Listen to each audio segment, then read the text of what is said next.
Welcome to Live, life-inspired views for every day. My name is Chris Meyer, and I'm a curious soul.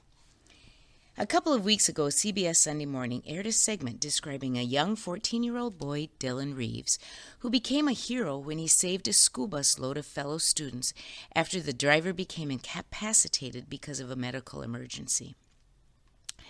Dylan saw something was happening to the driver as the bus began swerving. He jumped up, took the wheel, and pushed his foot on the brake. When the other students were interviewed, it became apparent that they had not noticed that something was happening to the driver because almost every one of them were on their electronic devices. I have a hunch those who watched that segment let out a whispered, "Wow." We are all so guilty of getting our noses buried in our cell phones when we have downtime, waiting for a server in the restaurant, being a passenger in a car, waiting for something, anything. It has become habitual in our society. One of the first things we learn in our training to be emergency medical technicians is this. Is the scene safe? We are not to go into a scene that is not safe until law enforcement has secured it. We repeat that over and over when training. Do you know what that requires of us? To be acute observers. Look around, listen, smell, notice. When we assume, we can get into trouble. Just as those students on the school bus, they assumed it was just a ride home, so nothing to do except look at their devices. I remember an ambulance call that came in as a medical emergency, a diabetic reaction. When we entered the farmhouse, we walked across the kitchen floor, went upstairs, and turned the corner at the top and entered a bedroom. Well, it was not a medical call, but actually a domestic dispute.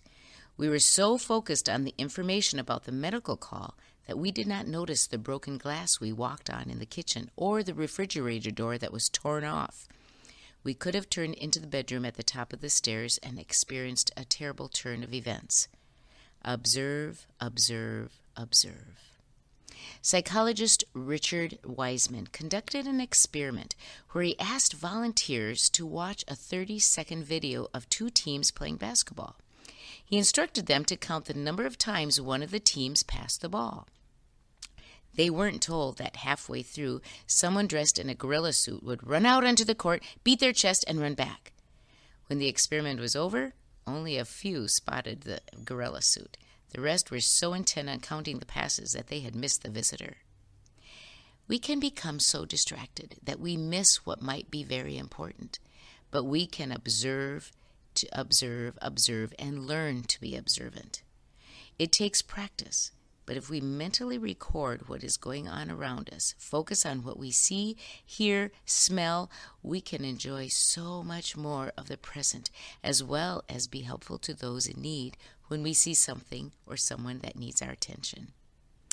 We miss so much since the advent of the cell phone. It's a wonderful gift. It is now an essential part of our possessions as adults, but we have fallen into the habit of allowing it to steal moments, observations, experiences, and ultimately relationships from us. Are you willing to change that? It takes the same kind of discipline as curbing our sweet tooth or exercising more. It takes diligence and work, but the benefits far outweigh the effort.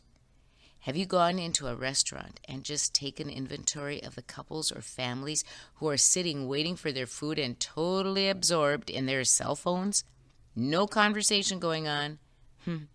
We are losing out on the greatest treasures. When we lose the art of conversation, we lose the depth of our relationships and ultimately the depth of our society.